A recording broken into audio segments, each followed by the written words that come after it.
where you see today the Elkhorn River, I think, is at 4-foot level, which is probably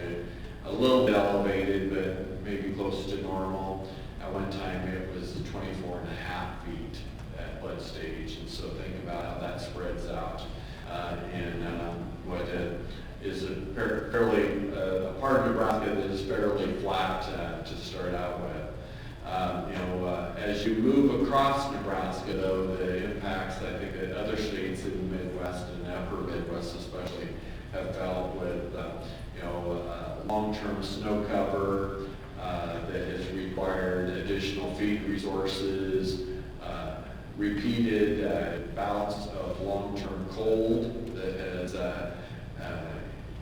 made it challenging for the mom and cows just to maintain weight, as well as the pressure that is put on feedlot cattle. I think we've seen a several-month convergence of items that have made beef production especially hard. And so as you look at some of the programs that we've been talking about to provide flood relief, USDA has opened the window of opportunity.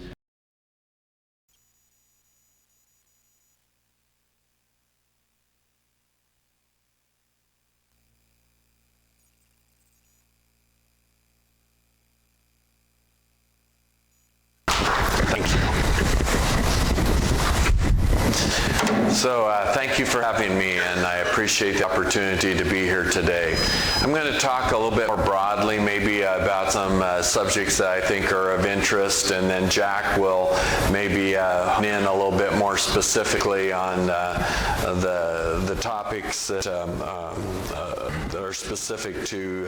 traceability, especially on the beef side of things. But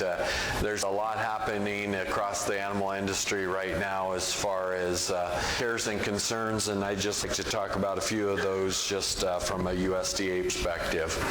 As you know, we're in Iowa right now, and Iowa is part of the Midwest that is suffering from some of the effects of a long, hard winter, flooding that has impacted the eastern side of Iowa as well as Nebraska, and I don't think we're done seeing the effects of flooding as it spreads up into the Dakotas, and maybe even when the Yellowstone River is above flood stage in Montana right now.